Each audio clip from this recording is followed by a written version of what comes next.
Welcome to the Voice of America in Korean. Direct from Washington, the Voice of America, VOA.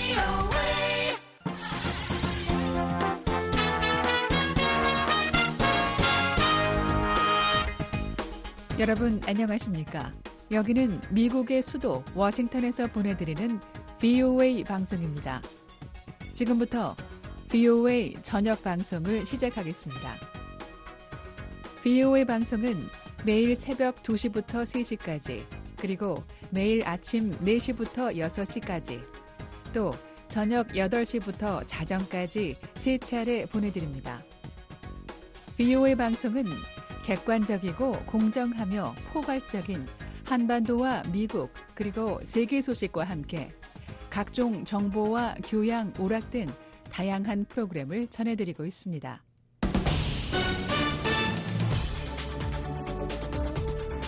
VOA 세계뉴스입니다. 레바논 내 이슬람 무장단체 헤즈볼라 대원들이 사용하는 무전기들이 어제 폭발을 일으켜 최소 20명이 사망하고 450명이 부상했다고 레바논 정부가 밝혔습니다.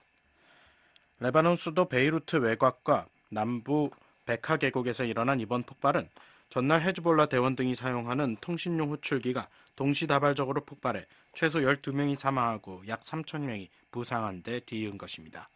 폭발한 무전기가 일본 아이콤사 제품인 것으로 보도된 가운데 아이콤 측은 오늘 성명에서 해당 무전기는 고속 자동화 방식으로 생산돼 중간에 폭발물이 설치될 수 없다고 주장했습니다. 그러면서 폭발한 무전기는 자사 제품의 위조품일 가능성이 있다고 밝혔습니다.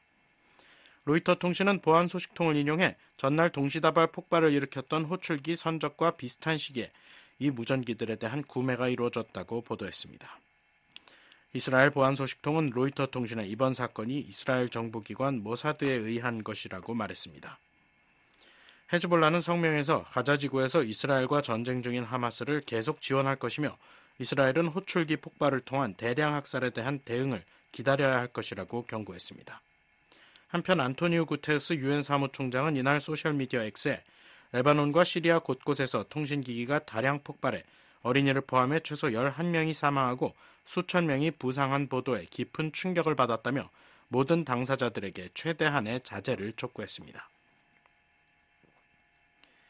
유엔 총회는 이스라엘이 팔레스타인 가자지구와 요르단강 서안지구 점령을 1년 안에 끝낼 것을 촉구하는 결의안을 압도적 지지로 의결했습니다.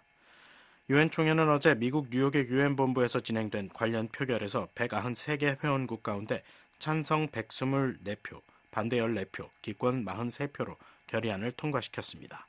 결의안은 팔레스타인 무장정파 하마스가 통제하는 가자지구 내 이스라엘군 주둔과 팔레스타인 자치정부 통치하에 있는 서안지구 내 이스라엘 정착촌을 불법으로 규정했습니다.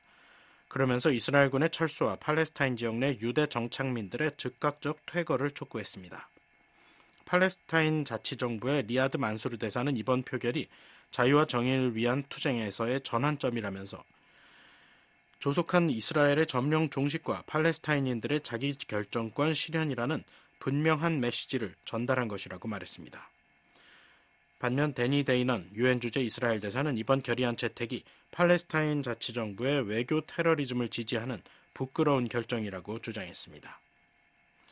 유엔 주재 미국 대표부도 결의안은 하마스가 가자지구에서 여전히 활동 중이라는 점을 인지하지 못하고 있으며 하마스의 테러 행위에 대한 이스라엘의 자위권도 명시하지 않고 있다며 반대표를 던진 이유를 밝혔습니다. 그러면서 이번 결의안은 가자 전쟁 종식과 두 국가 해법의 재활성화 노력 모두를 복잡하게 만들 수 있다고 주장했습니다. 사우디아라비아는 팔레스타인 국가에 대한 인정 없이는 이스라엘과 수교하지 않을 것이라고 모하마드 빈 살만 알 사우드 왕세자가 어제 밝혔습니다. 빈 살만 왕세자는 이날 사우디 국왕 최고 자문기구인 슈라위원회에서 행한 연설에서 사우디는 동예루살렘을 수도로 하는 팔레스타인 독립국가의 설립을 위한 끊임없는 노력을 멈추지 않을 것이라고 말했습니다. 그러면서 팔레스타인 독립국가 없이는 이스라엘과의 외교관계를 맺지 않을 것이라고 강조했습니다. 빈살만 왕세자는 가자지구에서 군사작전을 계속하면서 요르단강 서안지구 내 일부 지역에 유대 정착촌을 두고 있는 이스라엘이 점령 행위에 의한 범죄를 저지르고 있다고 비난했습니다. 사우디의 실권자인 빈살만 왕세자는 지난해 10월 이스라엘과 팔레스타인 무장정파 하마스 간 전쟁이 발발하기 불과 몇 주 전까지만 해도 이스라엘과의 관계 정상화 협상 타결에 가까워지고 있다고 말했었습니다. 하지만 가자 전쟁 이후 외교적 우선순위를 급히 재조정하면서 미국이 중재해온 이스라엘과의 수교 협상에 찬물을 끼얹었다고 로이터 통신은 전했습니다. 이란 해커들이 도널드 트럼프 미 공화당 대선 후보 선거 캠프에서 탈취한 자료를 조 바이든 대통령 재선을 위한 민주당 선거 캠프에 보냈었다고 미국 당국이 어제 밝혔습니다. 미 연방수사국 FBI와 국토안보부 산하 사이버안보 기반시설안보국 그리고 미국 정보기관들을 총괄하는 국가정보국장실은 이날 공동성명을 통해 이란 해커들이 이들 자료를 이메일에 첨부해 발송하는 방식으로 이 같은 활동을 벌였다고 전했습니다. 이어 이란의 악의적 사이버 행위자들은 지난 6월부터 트럼프 전 대통령의 선거운동과 관련한 비공개 자료를 탈취한 뒤 이를 미 언론사에 보내려는 노력을 계속하고 있다고 덧붙였습니다. VOA 세계뉴스 김시호입니다.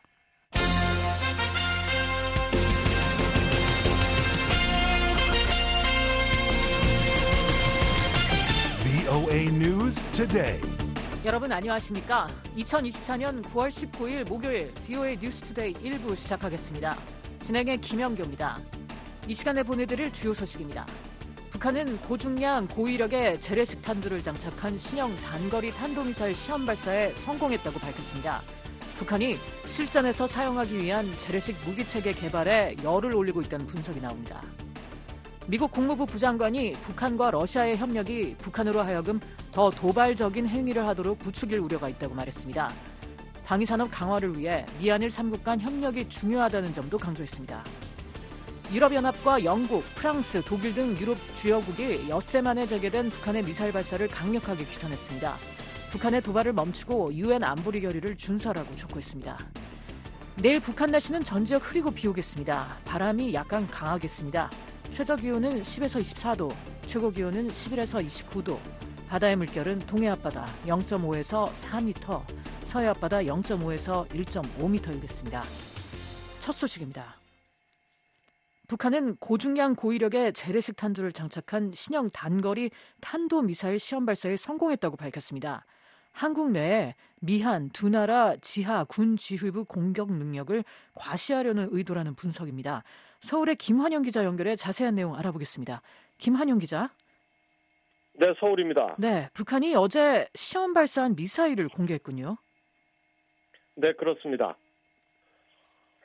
북한 대외관용 조선중앙통신은 북한 미사일 총국이 18일 신형 전술 탄도미사일 화성포 11-4.5 시험 발사와 개량형 전략순항 미사일 시험 발사를 성공적으로 진행했다고 밝혔다고 19일 보도했습니다. 조선중앙통신에 따르면 4.5톤급 초대형 상용 탄두, 즉 재래식 탄두가 장착된 신형 전술 탄도 미사일 시험 발사는 중등사거리 320km의 목표 명중 정확도와 초대형 탄두 폭발 위력을 확정하는 데 목적을 두고 진행됐습니다. 한국 군 당국은 앞서 18일 평안남도 개천 일대에서 동북 방향으로 발사된 단거리 탄도미사일 여러 발을 포착했다고 밝혔습니다. 이 미사일의 시험 발사는 지난 7월 1일에 이어 두 번째입니다. 첫 시험 발사 당시 미사일 총국은 7월 중 중등사거리 비행 특성 등을 확인하기 위한 추가 시험 발사에 나서겠다고 했는데 당초 예고보다 지연돼 이번에 이루어진 겁니다. 지난번엔 중량 모의 탄두가 쓰였지만 이번엔 실제 탄두를 장착해 폭발 위력을 검증했습니다. 그렇다면 이번에 재차 시험 발사된 미사일은 어떤 특징을 갖고 있는 건가요? 화성포 11-4.5는 북한판 이스칸데르라 불리는 KN-23 단거리 탄도미사일의 탄두를 키워 4.5톤짜리 고중량으로 개량한 미사일입니다. 북한은 이 미사일이 지표면을 향해 수직에 가깝게 내리꽂힌 후 폭발해 다량의 연기가 피어오르는 과정을 보여주는 사진을 여러 장 공개했습니다. 폭발 형상 등으로 미루어 방호 지붕을 관통해 지하 시설물을 공격하는 무기인 벙커 버스터라는 관측입니다. 한국 정부 산하 국책연구기관인 통일연구원 홍민 박사는 이번 미사일 거리는 한국의 평택 주한미군기지 캠프 험프리스까지의 거리와 일치한다고 말했습니다. 왜 개천에서 320을 쐈을까? 개천에서 320을 정확하게 콤파스를 그려보면은 이제 위성사진을 확대해 보니까 캠프 험프리스에 딱 타격할 수 있게끔 320km를 맞췄다라는 거고요. 홍 박사는 지난 7월 첫 시험 발사 땐 비행 안정성과 명중 정확성 확증에 목적을 두었다면 이번엔 목표 명중 정확도와 초대형 탄두 폭발 위력을 확증하는 데 초점을 맞췄다고 분석했습니다. 김 기자, 북한이 이번에 시험 발사한 미사일이 이례적으로 바다가 아닌 내륙에 떨어지지 않았습니까? 어떤 의미가 있는 건가요? 한국합동참모본부는 이번 미사일의 탄착 지점이 함경북도 산악 지역이라고 밝혔습니다. 북한은 단거리 탄도미사일 시험 발사 때 동해상의 무인도를 표적으로 삼는 경우가 많았습니다. 이전엔 발사가 제대로 이루어지지 않아 미사일이 내륙에 떨어진 적이 있었지만 북한이 의도적으로 내륙을 향해 쐈다고 밝힌 경우는 이번이 처음입니다. 해당 미사일의 폭발력을 감안하면 육지로 발사한 것은 그만큼 정확성에 대한 자신감이 있었기 때문이라는 관측이 나옵니다. 서울대 통일평화연구원 장용석 박사입니다. 육지에다가 착탄을 시킨 거는 비행 안전, 정확도 이런 데 기술적인 자신감들이 좀 있을 수도 있겠죠, 상대적으로. 그다음에 그 육지에다 착탄을 시킨 것 자체가 어떻게 보면 한국의 또는 주한미군의 지하화된, 요새화된 지휘부 시설을 공격하기 위한 이런 목적들을 간접적으로 또 보여주는 이런 측면들도 있다는 생각은 듭니다. 하지만 북한의 성공 주장에 대해 의문도 제기됩니다. 민간 연구기관인 아산정책연구원 양옥 박사는 2021년 3월 2.5톤급 탄두 탑재형인 화성 11형과 이번에 공개된 미사일을 비교했을 때 외관상 큰 차이가 없다며 시험 발사 환경에선 실전적 유도 방식이 아니라 레이저 조준 등 실전에선 안 쓰는 방법 등으로 정밀도를 높일 수 있다고 지적했습니다. 한국합참은 당초 비행거리를 400km라고 분석했는데 북한이 320km라고 공개한 데 대해 기만 가능성이 있다고 말했습니다. 북한은 이미 전술핵을 탑재할 수 있는 단거리 탄도미사일을 갖고 있지 않습니까? 그런데도 이런 고위력, 고중량, 재래식 탄두를 실을 수 있는 탄도미사일을 개발하는 이유가 뭔가요? 전문가들은 북한이 비록 핵무기를 갖고 있다고 해도 실전에서 핵무기 사용을 금기시하는 국제사회의 룰 때문에 열세에 놓인 재래식 무기체계 개발에도 열을 올리고 있다고 보고 있습니다. 조선중앙통신에 따르면 김정은 북한 국무위원장이 이번 시험 발사를 참관한 자리에서 오늘날 지역의 군사정치 정세는 자위적 군사력을 강화하는 사업이 국가의 제일 중대사로 되어야 함을 시사해주고 있다며 핵무력을 계속 증강하는 것과 함께 재래식 무기 부문에서도 세계 최강의 군사기술력과 압도적인 공격력을 보유하고 있어야 한다고 강조했습니다. 원래 북한 KN-23에 탑재하는 탄두 중량은 최소 500kg 정도로 화산 30일 전술 핵탄두를 탑재할 수 있는 것으로 알려졌습니다. 북한은 2021년 3월 KN-23에 2.5톤짜리 탄두를 끼운 미사일을 발사한 바 있고 탄두 중량과 연료 탑재량을 늘리는 개량을 지속해서 추진해온 것으로 보입니다. 그런데 북한은 이번에 개량형 전략 순항미사일 시험 발사도 함께 진행하지 않았습니까? 서로 다른 종류의 미사일을 함께 시험 발사하는 것도 이례적인 일 아닌가요? 네, 그렇습니다. 한국 군 당국도 북한의 섞어 쏘기 사실을 19일 밝혔는데요. 탄도미사일은 동북 방향으로 날아갔고 시차를 두고 발사된 순항미사일은 서해상에서 팔자형으로 비행하다가 탄도미사일과 비슷한 동북 쪽으로 향했습니다.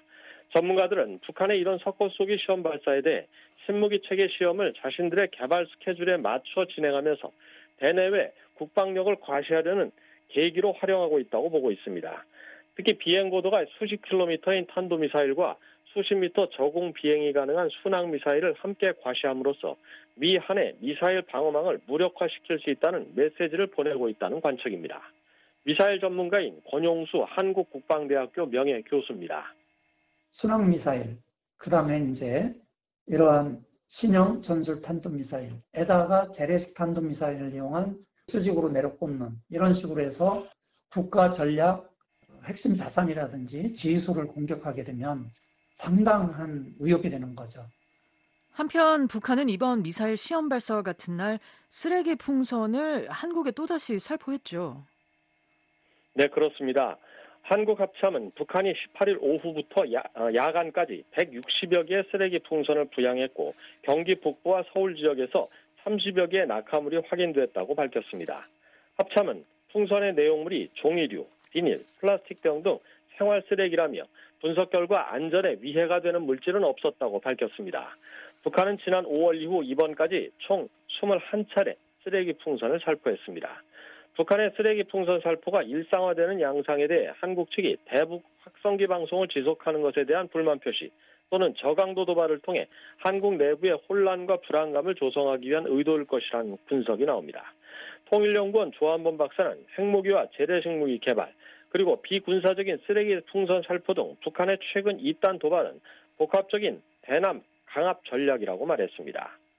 쓰레기 풍선 계속 보내죠. 그 다음에 이 재래식 무기 개발하죠. 그 다음에 수시로 핵탄두 탑재하는 초대형 방사포, 그 다음에 발사 차량, 그 다음에 이번에 전략 순항 미사일 개량.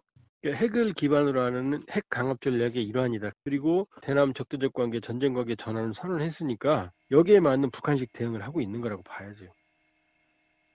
한국통일부 당국자는 북한이 최근 쓰레기 풍선을 거의 매일 보내다시피 한다며 최근의 풍향이나 한국 측에서 대북 전단을 살포하는 단체가 많지 않은 점을 감안하면 최근 상황은 티포텟, 즉 눈에는 눈, 이에는 이식의 대응 차원이 아닌 것으로 보인다고 말했습니다. 서울에서 VOA 뉴스 김환용입니다.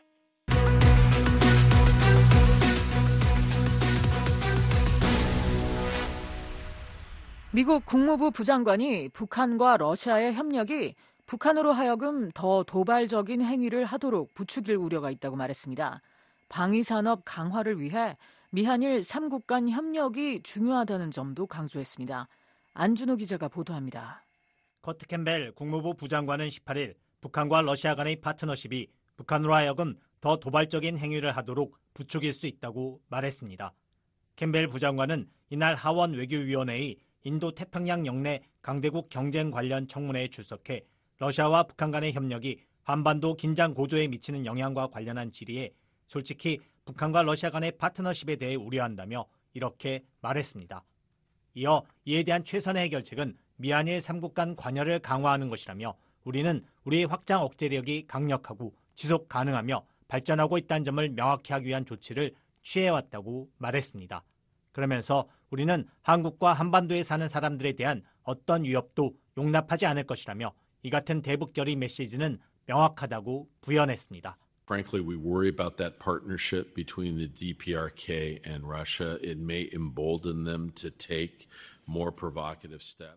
캠벨 부장관은 또 중국과 북한을 악의적인 국가로 보느냐는 질문에 김정은은 미국의 전략적 이익과 우리의 가장 가까운 파트너인 일본과 한국에 대해 심히 악의적인 조치들을 취하고 있다면서 우리와 중국과의 관계는 좀 더 복잡하다고 말했습니다. So I would say clearly Kim Jong-un is undertaking deeply malign steps against American. 캠벨 부장관은 한국계인 영김 의원이 미국의 방위산업 위축을 지적하자 한국, 일본 등 동맹과의 협력을 강조하며 이는 단기적인 도전 과제가 아닌 장기적인 과제라고 말했습니다. 그는 1990년대 방위산업을 상당히 축소했고 다변화를 위한 조치를 제대로 취하지 못했다면서 더 많은 기업과 생산 능력이 필요하다고 말했습니다. 이어 하지만 솔직히 말하자면 우리는 동맹과 파트너들과 더 많이 협력해야 한다면서 공동 생산을 위해 노력해야 한다고 말했습니다. 그러면서 이미 미국, 일본, 한국 그리고 다른 나라들 간의 공동 생산과 설계 협정이 이루어졌다며 그런 것들이 매우 중요하다고 강조했습니다. In truth, we downsized our military-industrial complex substantially in the 1990s. 캠벨 부장관은 러시아의 우크라이나 침략 전쟁에서 중국과 북한이 러시아를 지원하고 있다는 점도 비판했습니다.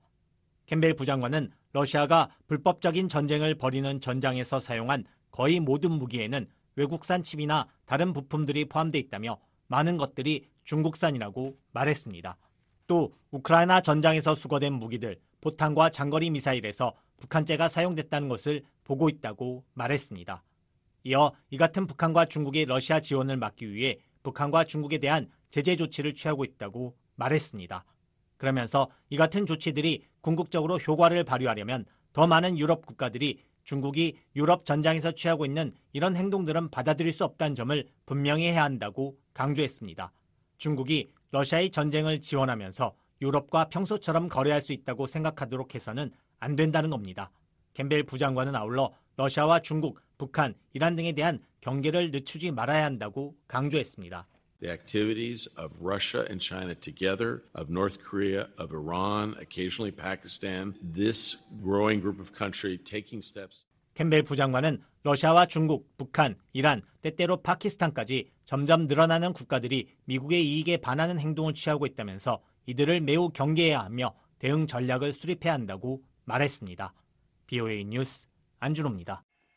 유럽연합과 영국, 프랑스, 독일 등 유럽 주요국이 엿새 만에 재개된 북한의 미사일 발사를 강력하게 규탄했습니다. 북한의 도발을 멈추고 UN 안보리 결의를 준수하라고 촉구했습니다.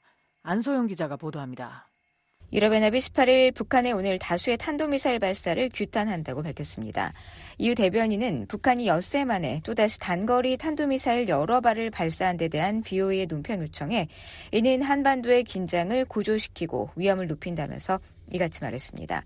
그러면서 북한은 모든 핵무기와 기타 대량 살상 무기, 탄도미사일 프로그램 및 기존 핵 프로그램을 완전하고 검증 가능하며 되돌릴 수 없는 방식으로 포기하고 모든 관련 활동을 중단함으로써 유엔 안보리 결의를 즉각 준수해야 한다고 강조했습니다. 이어 EU는 북한이 지속가능한 평화와 안보의 기반을 구축하고 한반도에 완전하고 검증 가능하며 되돌릴 수 없는 비핵화를 추구하기 위한 조치를 취하기 위해 모든 관련 당사국과 의미 있는 대화에 나설 것을 촉구한다고 덧붙였습니다. 독일도 18일 북한의 불법적인 단거리 탄도미사일 발사를 가장 강력한 용어로 규탄한다고 밝혔습니다. 독일 외무부는 이날 BOA의 관련 논평 요청에 이같이 말하고 이번 시험 발사는 유엔 안보리 결의에 명시된 조건을 더욱 심각하게 위반하는 것이자 한반도와 영내 전체의 안보를 노골적으로 위협하는 것이라고 지적했습니다. 프랑스는 이날 성명을 내고 9월 18일 북한의 다수의 단거리 탄도미사일 발사를 강력히 규탄한다며 이는 유엔 안보리 결의에 대한 또 다른 위반이라고 지적했습니다. 이어 이번 발사는 북한이 지난 9월 12일 여러 발의 미사일을 발사한 후 며칠 만에 이루어졌다고 상기하고 프랑스는 한국 및 일본과의 완전한 연대를 약속한다고 강조했습니다. 그러면서 프랑스는 북한이 불안정을 조성하는 행동을 즉각 중단하고 지체 없이 국제 의무를 준수하며 협상 테이블로 복귀해 완전하고 검증 가능하며 되돌릴 수 없는 핵 및 탄도미사일 프로그램 폐기로 이어지는 과정에 참여할 것을 촉구한다고 덧붙였습니다.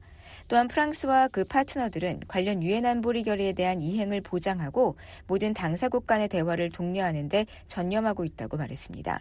영국 외무부는 이날 성명을 통해 9월 18일 북한의 탄도미사일 발사는 여러 유엔 안보리 결의를 위반한 또 다른 사례라고 밝혔습니다. 그러면서 불법적인 탄도미사일 발사는 한반도의 평화와 안보를 계속 불안정하게 만든다고 지적하고 영국은 북한이 이 같은 도발을 중단하고 의미 있는 외교에 관여하고 대화 제의를 받아들일 것을 강력히 촉구한다고 덧붙였습니다. 앞서 한국합동참모본부는 북한이 한반도 시각 18일 오전 6시 50분경 평안남도 개천 일대에서 동북 방향으로 단거리 탄도미사일 수발을 발사했다고 밝혔습니다. 북한의 탄도미사일 발사는 지난 12일 이후 6일 만입니다. 또한 지난 13일 김정은 국무위원장이 핵탄두 제조에 사용되는 고농축 우라늄 제조 시설을 방문한 장면을 관영 매체를 통해 공개한 이후 5일 만입니다. BOA 뉴스 안소영입니다.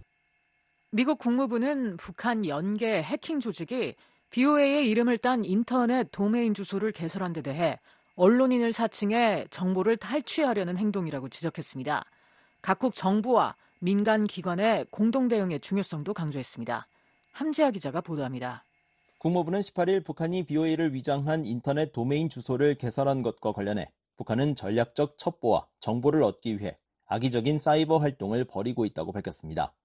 국무부 대변인은 이날 BOA의 관련 질의에 이같이 답하면서 북한의 사이버 행위자들은 종종 사회공학적 기술을 사용해 스피어 피싱 캠페인을 수행하면서 실제 언론인, 학자 혹은 북한 정책계와 연결된 신뢰할 수 있는 개인으로 위장한다고 말했습니다. 국무부 대변인은 미국은 같은 생각을 가진 국가들과 긴밀히 협력해 사이버 공간에서 업무에 지장을 초래하거나 파괴적이거나 불안정을 초래하는 행동을 부각하고 규탄한다며 정부 네트워크 보안 담당자, 대중이 경계를 늦추지 않고 북한의 사이버 위협을 완화하기 위해 함께 노력하는 것이 중요하다고 강조했습니다. 그러면서 더 자세한 내용은 지난 3일 미국 연방수사국 FBI가 발표한 북한 사이버 관련 경고문을 참고해달라고 말했습니다. FBI는 당시 경고문에서 북한이 탈중앙화 금융, 암호화폐와 이와 유사한 산업 종사자들을 노리고 악성 소프트웨어를 배포하고 암호화폐를 훔치려고 하고 있다고 밝혔습니다. 특히 이들 해커들은 지난 몇 달간 암호화폐 상장 지수 펀드나 기타 암호화폐 관련 기업을 표적으로 삼고 해당 기업 직원들에게 접근해 새로운 일자리나 기업 투자를 제한하는 등의 방식으로 접근했다며 관련 업계에 주의를 당부했습니다. 앞서 BOE는 미국 버지니아 동부 연방법원에 최근 제출된 보고서를 인용해 북한 연계 해커인 탈륨 혹은 에메랄드 슬릿이 BOE 방송의 웹사이트 주소와 유사한 boenews.me 등 3개의 인터넷 도메인 주소를 새롭게 개설했다고 보도했습니다. 세계 최대 인터넷 검색 기업인 구글 산하 사이버 보안 업체 맨디언트의 마이클 바나트 수석 분석가는 17일 BOE와의 전화 통화에서 북한 연계 해커가 도메인에 대한 스푸핑, 즉 사칭 공격을 하려던 상황으로 보인다고 말했습니다. What we would see in this situation is probably spoofing domains. So what we would go, they would go onto the VOA website. They'd look for, targets of interest. 이어 BOE 웹사이트에서 특정 기자, 특정 언론인을 찾아 그 기자인 척 잠재적인 피해자에게 이메일을 보내려 했을 것이라고 덧붙였습니다. 그러면서 북한 해커들이 이런 방식으로 피해자가 특정 인터넷 링크를 누르도록 만들어 멀웨어, 즉 악성 소프트웨어로 컴퓨터를 감염시키고 결국 원하는 정보를 탈취한다고 설명했습니다. 북한 연계 해커들은 과거에도 BOE 기자를 사칭해 싱크탱크 관계자 등에게 이메일을 보냈는데 이번에도 같은 행위를 목적으로 이 같은 허위 도메인을 개설한 것으로 추정됩니다. BOE 뉴스 함지아입니다. 미국 정부 산하 독립기구인 국제종교자유위원회가 다음 주 북한 내 종교자유 실태를 점검하기 위한 청문회를 개최합니다. 위원회는 북한 내 종교자유 상황이 여전히 열악하다고 강조했습니다. 이조은 기자입니다. 미 국제종교자유위원회가 최근 홈페이지를 통해 오는 26일 북한 내 종교자유와 탈북민, 동양과 미국 정책 옵션을 주제로 청문회를 개최한다고 발표했습니다. 이번 청문회는 온라인으로 진행될 예정입니다. 줄리 터너 국무부 북한 인권특사와 미국과 한국의 북한 인권단체 대표들이 참석해 북한 종교자유 실태를 증언합니다.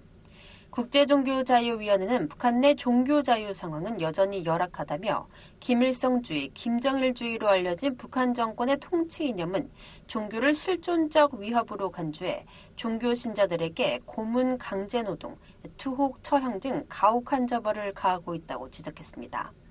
또 해외에 있는 북한 사람들은 초국가적 탄압과 강제 송환에 직면해 있는데 특히 종교 활동을 하거나 기독교 선교사들과 접촉한 중국 내 탈북민들은 송환 시 고문이나 기타 가혹한 처벌을 받을 위험이 있다고 강조했습니다.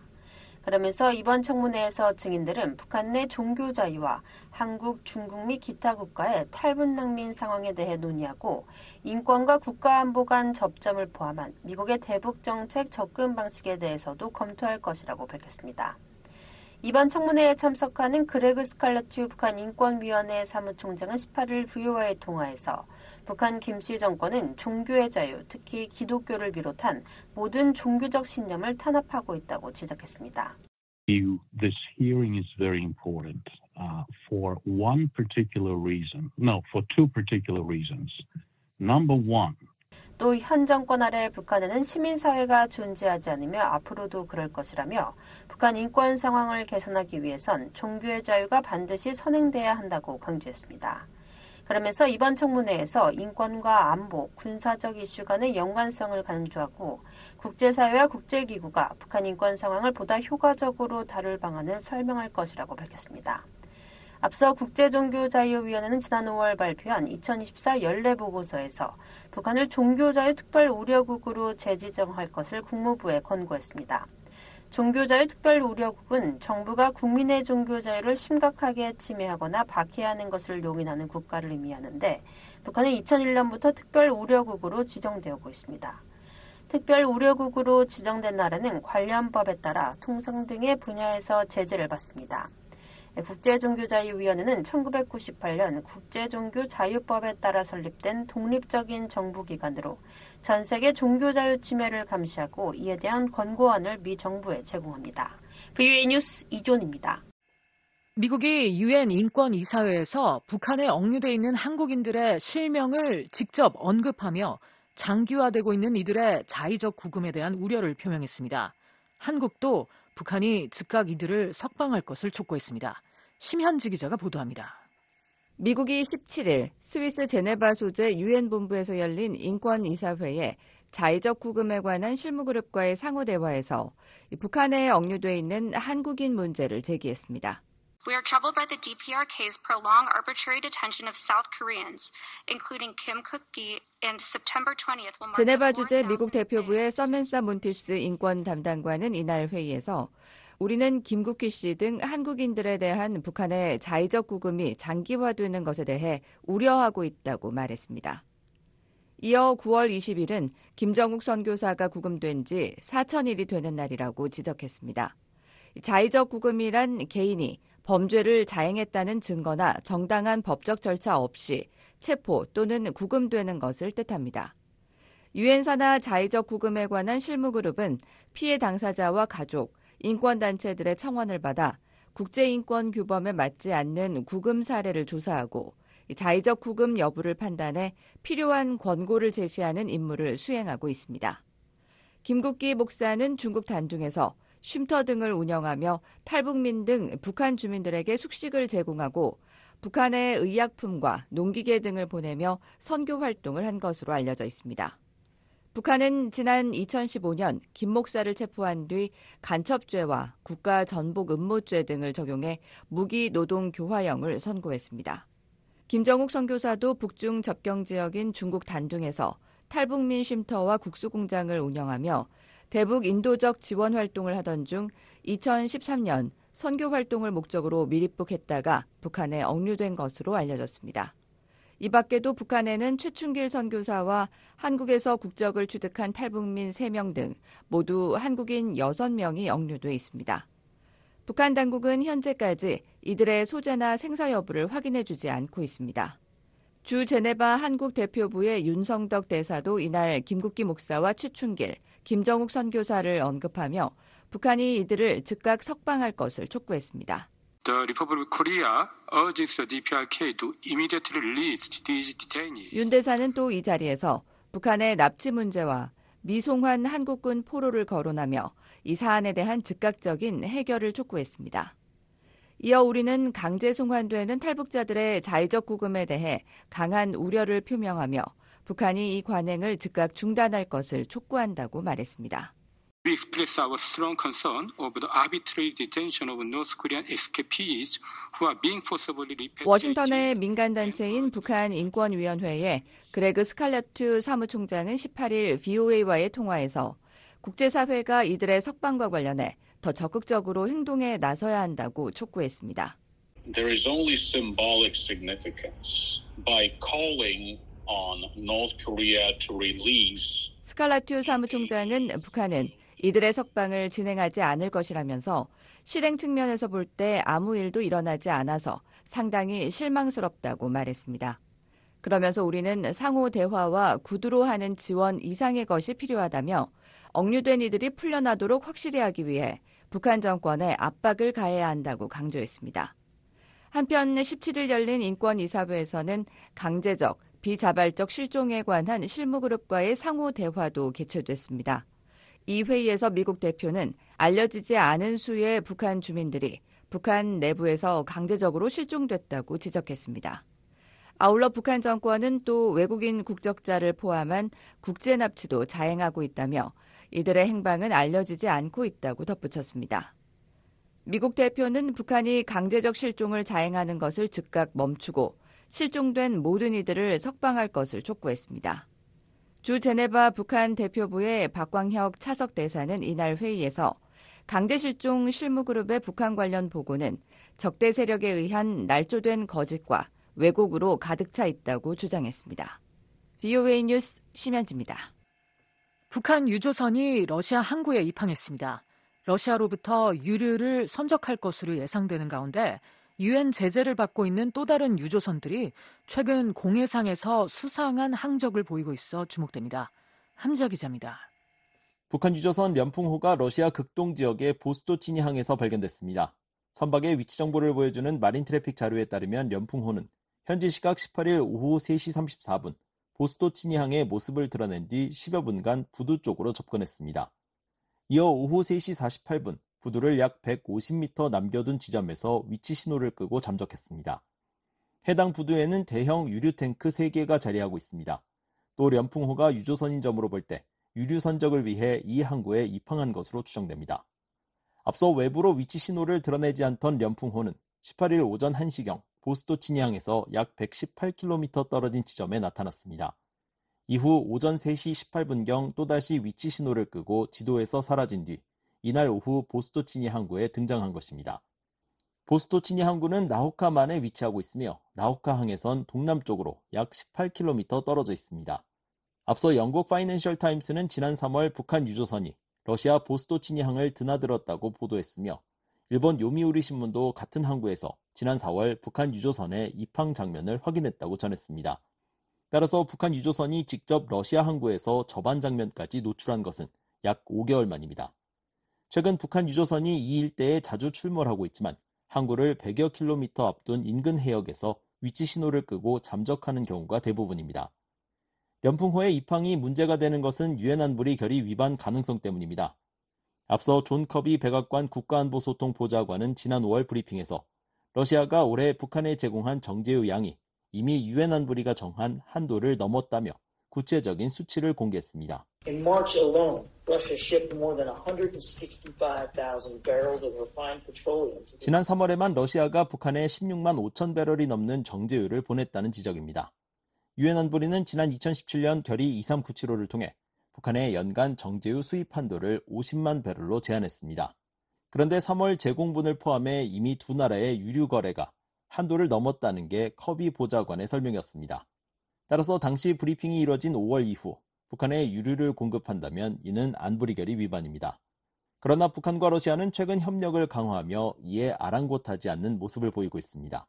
데니얼 스나이더 스탠퍼드 대학 동아시아학 교수는 16일 BOA에 북한과 러시아의 관계가 지난 1년간 분명히 깊어졌다며 북한은 러시아에 무기와 탄약을 공급하고 있고 러시아는 북한에 석유 등 경제적 원조를 제공하고 있다고 말했습니다. I think the relationship between Russia and North Korea has clearly deepened, both in terms of the... 실제로 러시아는 북한에 공급한 정제유량을 6개월째 유엔 안보리에 보고하지 않고 있습니다.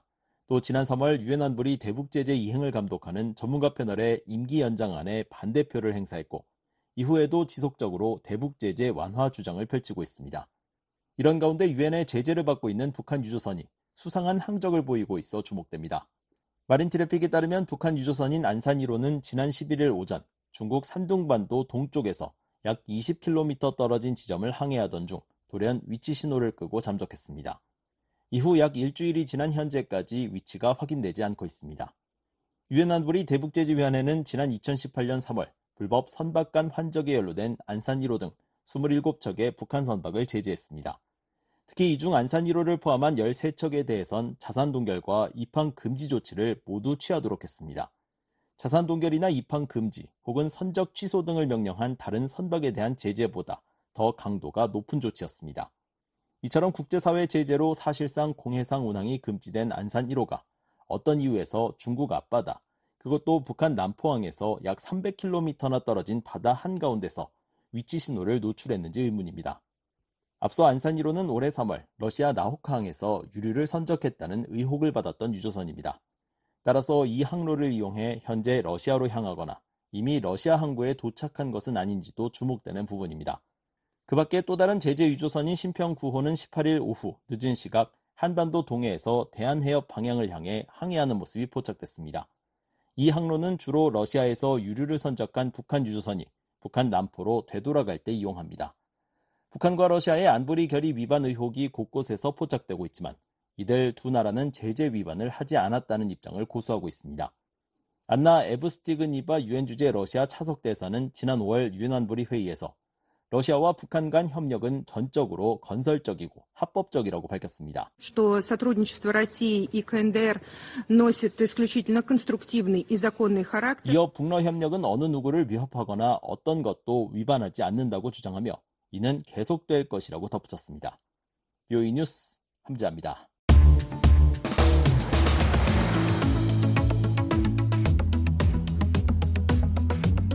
한국 내 주요 뉴스를 소개해드리는 한국은 지금입니다. 최원기 기자 나와 있습니다. 어서 오세요. 안녕하십니까. 네, 오늘은 어떤 소식이 있습니까? 윤석열 한국 대통령이 체코 방문길에 올랐다는 소식 전해드리겠습니다. 이어서 북한 수해 관련 소식도 전해드리겠습니다. 네, 먼저 윤석열 대통령이 동유럽 국가죠. 체코를 방문한다는 소식부터 살펴볼까요? 네, 윤석열 대통령이 19일 체코 방문길에 올랐습니다. 윤 대통령은 부인 김건희 여사와 함께 서울공항에서 전용기인 공군 1호기 편으로 체코로 향했는데요. 윤 대통령의 이번 순방을 계기로 체코와 원자력 발전소 건설 문제를 확정할 방침입니다.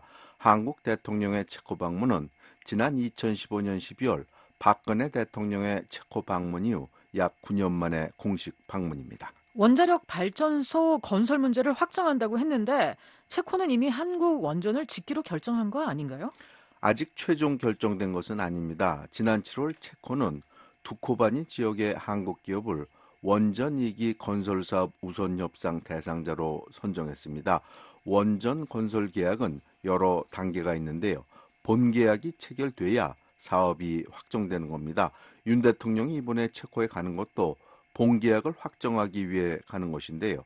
용산 대통령실의 김태효 국가안보실 제1차장은 윤 대통령은 이번 체코 공식 방문을 통해 원전 사업을 성공적으로 완수하겠다는 팀 코리아의 확고한 협력 의지를 체코 측에 전달할 것이라고 말했습니다.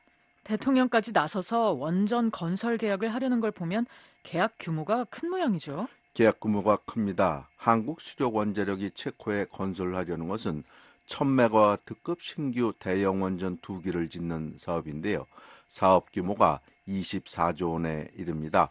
이 밖에도 원전 설계, 운영, 해결료, 또 방패물 관리 등 원전 생태계 전 주기에 걸친 협력 방안을 모색할 예정입니다. 원전 건설 외에도 다른 경제 협력도 추진한다면서요? 그렇습니다. 윤 대통령은 이번 순방을 계기로 체코와 원전 동맹을 구축함과 동시에 양국 간 포괄적인 경제 협력을 논의할 예정입니다. 한국은 독일, 일본, 미국에 이어 체코의 4위 투자국입니다. 따라서 원전 협력을 계기로 자동차 산업을 기반으로 배터리, 첨단 로봇, 에너지 분야 등 전 산업 분야에 걸쳐 협력 방안을 마련할 계획인데요. 그래서 이번 체코 방문에는 한국의 4대 그룹인 삼성전자, SK, 현대차, LG기업 총수들과 50개 이상의 기업 관계자들이 경제사절단으로 윤 대통령의 순방길에 동행했습니다. 네. 그러나 미국계 원전 기업이죠. 웨스팅하우스와의 지식재산권 분쟁은 계속되고 있는 것 같아요. 네. 체코 원전 수주 경쟁에 뛰어들었던 미국 웨스팅하우스는 지난 7월 한국이 원전 수주 경쟁에서 승리하자 한국 수력 원자력의 원자로 원천기술 지식재산권은 웨스팅하우스에 있다며 체코 당국의 한국 기업을 제소했는데요. 이와 관련해 윤 대통령은 19일 웨스팅하우스와의 지식재산권 분쟁이 원만히 해결될 것이라고 밝혔습니다. 윤 대통령은 체코 순방길에 오르기 전에 가진 로이터 통신과의 인터뷰에서 최종 계약이 순조롭게 체결되고 사업이 성공적으로 완수되도록 체코 정부와 긴밀히 소통할 것이라고 말했습니다. 네, 다음 소식 살펴보겠습니다. 북한 당국이 압록강 일대에서 발생한 수해 복구를 위해 돌격대를 투입했는데 갖가지 문제가 있다고요? 네, 이 소식은 일본의 북한 전문 매체인 아시아프레스가 최근 전한 소식인데요. 북한 당국은 함경북도 무산군에 있는 북한 최대 철광산에 발생한 수해를 복구하기 위해 돌격대를 투입했는데 돌격대에 대한 식사가 제대로 공급되지 않아 이탈하는 사람이 있다고 합니다. 그러면서 돌격대에 조직됐던 300명 중 20명 이상이 이탈했다고 전했습니다. 네, 또 주민들에게는 복구 작업에 필요한 지원 물자를 내라고 강요하고 있다면서요? 그렇습니다. 북한 당국은 수해 복구에 필요한 자재와 이재민에 대한 지원 물자를 내라고 주민들에게 강요하고 있다고 합니다. 북한 당국은 인민방과 여맹, 여성동맹을 통해 마대 등 건설 자재를 내라고 요구하는 것 외에도 수재민을 위해 식량과 이불 또 현금을 내라고 압력을 가하고 있다고 합니다. 네, 이렇게 주민들에게 수해 복구 물자를 내라고 하는 걸 보면 공사가 제대로 안 되는 모양입니다. 그렇게 봐야 할 것 같습니다. 양강도와 자강도를 연결하는 북부철도는 지난 7월 말에 내린 집중호우로 선로 여러 곳이 끊긴 상황인데요. 복구 작업을 하고는 있지만 물자가 부족해 비가 오면 지금도 무너질 것 같은 댐떼기식, 즉 댐질식 공사를 하고 있다고 전했습니다. 네. 북한 당국의 수해 지원 물자가 한 곳에만 집중되는 것도 문제라고 들었습니다. 네, 이것은 한국의 북한 전문 매체인 데일리 NK가 전한 소식인데요. 최근 내린 폭우로 평안북도, 자강도, 양강도 등 북한 북부 국경지대 전체가 피해를 입었는데 이재민들을 위한 지원 물자가 김정은 위원장이 방문했던 평안북도 신의주 지역에만 집중되고 있다고 합니다. 데일리 NK는 소식통을 인용해 쌀과 강냉이, 의약품, 담요 등 이재민들을 위한 지원 물자가 신의주에만 몰리고 있다고 전했습니다. 이 때문에 자강도, 양강도, 황해도처럼 폭우 피해가 심각한 다른 지역의 농촌이나 산골에는 지원 물자가 부족해 어려움을 겪고 있다고 합니다. 네, 한국은 지금 최원기 기자였습니다.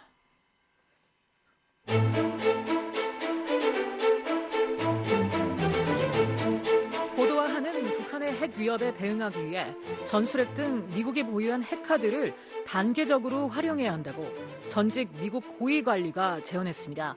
또 통일이 한반도 비핵화의 유일한 길일 수도 있다면서 좀 더 많은 통일 논의가 이루어져야 한다고 말했습니다. 우크라이나 전쟁 해결 방법을 찾으면 한반도 긴장 완화로 이어질 것이라고도 전망했습니다. 14일 VOA 워싱턴 톡에 출연한 제임스 제프리 전 백악관 국가안보회의 부보좌관과 시드니 사일러 전 국가정보위원회 북한 담당 국가정보분석관의 대담을 정리해드립니다. 해리스 부통령과 트럼프 전 대통령이 처음으로 토론을 했습니다. 트럼프 전 대통령은 빅토르 오르반 헝가리 총리의 말을 인용해 중국과 러시아, 북한이 자신을 두려워한다고 주장했습니다. 해리스 부통령은 트럼프 전 대통령이 김정은과 개인적 관계를 맺고 있다고 비판했고요. 제임스 제프리 전 부보장관님, 이를 통해 두 후보가 북한과 북한 지도자를 어떻게 인식하고 있는지 엿볼 수 있을까요? What it tells us is that a Harris administration likely will continue the Biden 이를 통해 우리가 알 수 있는 건 해리스 행정부가 바이든 행정부의 정책을 이어갈 가능성이 높다는 건데요. 북한 문제를 잠시 뒷전으로 제쳐두고 한국을 안심시키는 데 집중하는 거죠. 반면 트럼프가 재선되면 북한 정부와 다시 접촉을 시도할 가능성이 높다는 걸 말해주는 거죠. 어떻게 될지는 두고 봐야 되겠지만 그것이 가장 큰 차이점이라고 봅니다. 트럼프 전 대통령은 북한에 무슨 일이 일어나고 있는지 보라고 말했는데요. 시드니 사일러 전 분석관님, 오늘날의 북한은 트럼프 혹은 바이든 정부가 상대했던 북한과 군사 역량, 대미, 대남 전략면에서 어떻게 달라졌다고 보시나요? 북한의 변화가 미국 정책에 대한 반응 때문이라고 보시나요? 아니면 단지 당초 계획했던 자신들의 무기 개발 일정대로 진행됐다고 보시나요? Well, as we look at the history of the program, it would be hard to say that back in 1990 there was a 30, 40-year development plan for nuclear weapons. 북한의 핵 개발 프로그램 역사를 보면 1990년대 30에서 40년간의 핵무기 개발 계획이 있었다고 말하기는 어렵습니다. 하지만 동시에 이 프로그램이 지난 30여 년간 체계적이고 큰 방해 없이 추진되어 온 건 분명합니다. 오늘날 우리가 직면한 상황은 과거를 돌아보면 상상하기 어려운 위치입니다. 북한은 플루토늄과 고농축 우라늄을 이용한 핵물질을 개발해왔고 단거리에서 중거리 그리고 중장거리, 나아가 대륙간 탄도미사일과 잠수함 발사 순항미사일까지 개발해왔습니다. 이런 미사일들은 모두 핵탄두를 탑재할 수 있는 체계로 발전해왔습니다. 물론 이런 역량의 개발과 시연 뒤에는 어떤 형태로든 교리를 통해 실전 배치를 이어가게 되죠. 그래서 김정은은 실전 배치된 핵무기 체계를 갖추고 있다는 인상을 주려하고 있습니다.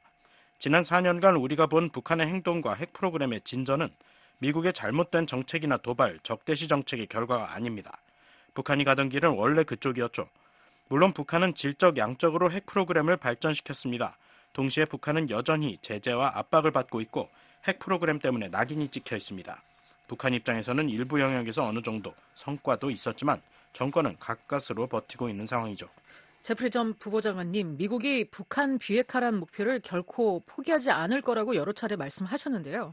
하지만 일부 전문가들은 미국의 목표가 완전한 비핵화에서 북한과의 군축회담으로 바뀐 것 아니냐는 의문을 제기하고 있습니다. 현실적인 상황을 고려해서 말이죠. That's a very good point, and I would recommend that if North Korea continues the set of very aggressive 아주 좋은 지적입니다. 만약 북한이 일련의 매우 공격적인 행동을 계속한다면 가장 최근엔 새로운 우라늄 농축 역량을 과시했고 한국을 제1의 위협으로 꼽은 것을 포함해서요. 미국이 고려해야 할 다른 조치들이 있지만 단계적으로 핵카드를 활용해야 합니다. 우리는 바이든 행정부가 아닌 의회의 지원 덕분에 잠수함용 전술 핵순항 미사일을 개발하고 있습니다. 이는 1980년대처럼 지상에 배치될 수 있죠. 이러한 배치는 임시 배치에서 미국이 통제하는 배치, 나아가 나토의 이중 승인 방식처럼 한국에 제공하는 단계까지 다양하게 진행될 수 있어요. 그리고 하나의 진전 방법은 동결 대 동결 방식일 겁니다. 북한이 개발 속도를 늦춘다면 그 방향으로 나가지 않을 것입니다. 하지만 이를 위해선 매우 어렵고 효율적인 협상이 필요할 겁니다. 미국이 대북 정책에서 북한 비핵화를 위한 협상을 해온 지가 40년이 됐는데요. 문제는 점점 더 난항을 겪고 있다는 겁니다. 최근 김용현 한국 국방장관은 북한 핵 미사일 프로그램과 인권 유린 문제의 근본적 해결책은 통일이라고 말했습니다. 제프리 전 부부장관님, 미국과 한국 모두에서 이를 지지하는 목소리가 커지고 있는데요. 이게 북한 문제의 근본적 해결책이라고 보시나요? Well, first of all, unification, and I was involved with German unification. 저는 독일 통일 과정에 3년 동안 관여했습니다. 통일은 우선 두 나라 국민과 지도자들이 결정할 문제입니다. 우리가 1989년과 1990년 어렵게 배운 건 양쪽 국민이 어떤 방향으로 가고자 한다면 막을 수 없다는 겁니다. 가장 좋은 방법은 그 흐름에 따르는 것이죠. 하지만 양측 모두의 동의가 필요합니다. 그리고 우리가 가장 중점을 두는 쪽은 한국입니다. 만약 한국인들이 통일을 추구하길 원한다면 미국은 방해하려 하지 않을 겁니다. 우리가 좋아하지 않을 수는 있지만 방해하지는 않을 겁니다. 왜 미국이 그걸 좋아하지 않을까요? The United States does not like, and as I said, I have my German experience where we were committed to reunification. 미국은 좋아하지 않습니다. 말씀 들으시듯이 저는 독일 통일에 대한 경험이 있습니다. 우리는 1945년 이후 독일 통일에 전념했었습니다. 우리는 세계 상황의 변화를 좋아하지 않습니다. 더 많은 일과 집중을 필요로 하기 때문이죠. 우크라이나는 불타고 있고 베네수엘라는 이웃 국가들을 위협하고 있습니다. 가자지구 상황에다 이란 미사일이 하늘을 날고 있습니다. 미국으로서는 참 힘든 상황입니다. 정말로요. 게다가 어떤 종류의 통일이든지 어느 정도의 유혈 사태를 소반할 가능성이 있습니다. 한반도에서 갈등 없는 통일은 없을 겁니다. 이 때문에 철회될 불안정성과 불확실성으로 인해 선뜻 동의할 수 있는 쉬운 통일 과정을 상상하긴 어렵습니다.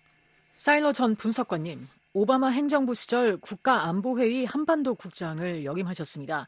오바마 행정부 후반부에 북한과의 협상이 교착 상태에 빠지면서 미국 국무부 고위 관리들 사이에서 한반도 통일에 대한 공개 발언이 많이 나왔습니다. 그 배경은 무엇이었나요? When you look at the situation on the Korean Peninsula, everybody wants change in North Korea. 한반도 상황을 보면 모두가 북한의 변화를 원합니다. 모두가 북한의 태도, 행동, 위협의 변화를 원하죠. 문제는 이것이 스위치 켜듯 간단한 일은 아니라는 겁니다. 지금까지 우리가 감당하려 하지 않았던 불확실성, 위험, 도전으로 가득한 과정입니다. 비핵화는 한반도 통일을 통해 크게 진전될 수 있을 겁니다. 부인하긴 어렵죠. 어쩌면 한반도 비핵화의 유일한 길일 수도 있습니다. 그래서 윤 대통령의 최근 통일 독트린 발표로 촉발된 것과 같은 종류의 논의를 때때로 진행하는 것은 가치가 있다고 생각합니다. 김정은은 또다시 핵무기를 기하급수적으로 늘리겠다고 다짐했습니다. 우라늄 농축 시설도 방문했고요. 제프리 전 부부장관님, 북한의 이런 핵 위협이 미국과 한국의 위기 인식에 어떤 변화를 가져올까요? 또 북한이 미국 대선을 앞두고 협상력을 높이려는 걸까요? I think he is. We've seen that with him and his predecessors in prior elections. 그렇다고 봅니다. 과거 선거에서도 그와 그의 전임자들에게서 비슷한 모습을 봐왔죠. 우리와 갈등을 겪는 다른 국가들에서도 이런 모습을 봅니다. 지금은 문제를 일으키기 아주 좋은 환경이죠. 그럼에도 이런 조치들은 그다지 극적이지 않습니다. 특히 대선과 우크라이나, 가자지구에 집중하고 있는 상황에서 미국의 주요한 입장 변화를 이끌어내기엔 말이죠. 한반도 주변의 전술 핵 문제든 북한에 대해 완전히 새로운 접근이든 하지만 두고 봐야겠죠. This is a 22-year-old story, right? Jim Kelly, Assistant Secretary of State for East Asia, first traveled to Pyongyang. 이 문제는 이미 22년 동안 이어져 온 이야기죠. 짐 켈리 국무부 동아태 담당 차관보가 2002년 10월 평양을 처음 방문했습니다. 북한이 생산 규모의 고농축 우라늄 프로그램을 추진하고 있다는 증거를 갖고 북한과 대면했죠. 이후 22년 동안 북한은 핵 프로그램을 계속 부인해왔습니다. 켈리 차관보에게만 부인한 게 아닙니다. 육자회담 당시에는 크리스토퍼 힐을 포함한 협상가들에게 부인했죠. 또 오바마 행정부에서도 그리고 하노이에서도 부인했습니다. 이런 점에서 보면 우리가 본 그들의 역량을 전혀 놀랍지 않습니다. 그들은 돌이킬 수 없는 핵보유국이라는 인상을 심어주려고 하고 있습니다. 하지만 이것이 북한의 핵 역량에서 급진전을 의미하는 건 아닙니다. 북한이 김정은 옆에 원심 불리기 사진으로 고농축 프로그램을 엿볼 수 있는 드문 기회를 제공했는데요. 특히 접근하기 어려운 곳에서 이루어지는 우라늄 농축을 감지하기 매우 어렵다는 점을 감안할 때 사일러 전 분석관님, 북한과 우라늄 농축에 관해 협상하거나 군비 통제 협상을 하는 게 애초에 불가능한 건 아닌가요? I think if North Korea is sincere, imagine a North Korea that makes a strategic decision. 북한이 진정성을 가지고 미국과의 관계 개선에 국제사회 통합이라는 전략적 결정을 내린다고 상상해 봅시다. 그 길은 북한이 거듭 거부했던 것이지만 경제와 에너지 지원 등 여러 혜택을 가져올 겁니다. 이런 혜택들은 비핵화의 길을 신뢰할 만한 방식으로 따름으로써 얻을 수 있는 것이고요. 북한이 그들의 현재 능력에 대해 실현 가능한 선언을 하고 검증 체제에 어느 정도 협력한다면 우리는 얼마나 더 많은지, 얼마나 상황이 나쁜지라는 의문을 해소할 수 있을 겁니다. 북한이 이를 거부해왔기 때문에 분석가들은 북한이 비핵화에 관심이 없다고 쉽게 말하는 거죠. 북한이 이미 다른 방향으로 나아가겠다는 전략적 결정을 내렸기 때문에 신뢰할 만한 방식으로 협상 테이블에 핵 프로그램을 올려놓고 검증 메커니즘을 기꺼이 수용해야 한다는 거죠. 그렇다면 북한과의 협상이 가능하다고 생각합니다. 북한은 자신들의 핵무기 증강을 위해 지정학적 기회를 활용하고 있는 것 같은데요. 이스라엘 하마스 전쟁과 우크라이나 전쟁 같은 국제 분쟁을 활용해서 말이죠. 제프리 전 부부장관님, 이 두 전쟁은 어떻게 전개가 될까요? 또 언제 끝날까요? 북한에는 어떤 영향을 미칠지, 또 특히 북한이 러시아에 무기를 수출하고 러시아와의 밀착을 통해 이익을 얻고 있는 상황에서 말이죠. This is so important because you're absolutely right. North Korea has benefited because Russia in particular. 이건 매우 중요합니다. 당신 말이 전적으로 옳아요. 북한이 이익을 얻고 있기 때문입니다. 러시아와 특히 중국이 핵 확산에 대해 크게 우려해왔기 때문이죠. 그리고 중국 입장에선 북한이 할 수 있는 일들은 명확합니다. 한국, 타이완, 일본 또한 몇 달 아니면 그보다 더 빨리 할 수 있는 일들이죠. 그러나 이제 두 진영이 결집하면서 북한은 악의 축 진영에 속하게 됐고 이를 통해 이득을 얻고 있습니다. 하지만 그건 양날의 검과 같습니다. 북한은 이전보다 러시아와 중국의 영향을 더 크게 받고 있습니다. 이것이 하나고요. 무엇보다 그들은 한반도에서 전쟁이 일어나기를 원치 않습니다. 두 번째로 만약 우크라이나 전쟁을 해결할 방법을 찾는다면 트럼프 대통령은 확실히 그걸 시도할 것이고 해리스 부통령 또한 그럴 겁니다. 비록 지금은 말하지 않지만요. 그럴 경우 한반도 긴장 완화로 이어질 가능성이 있습니다. 지금까지 제임스 제프리 전 백악관 국가안보회의 부보좌관과 시드니 사일러 전 국가정보위원회 북한 담당 국가정보분석관의 대담 들으셨습니다.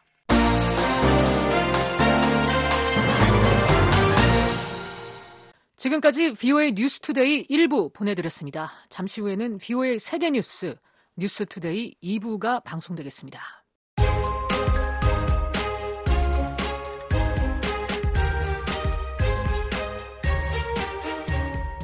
매일 밤 10시에서 11시, 매일 새벽 4시에서 5시 사이에 방송하는 생방송 여기는 워싱턴입니다의 주간 프로그램을 안내해드립니다.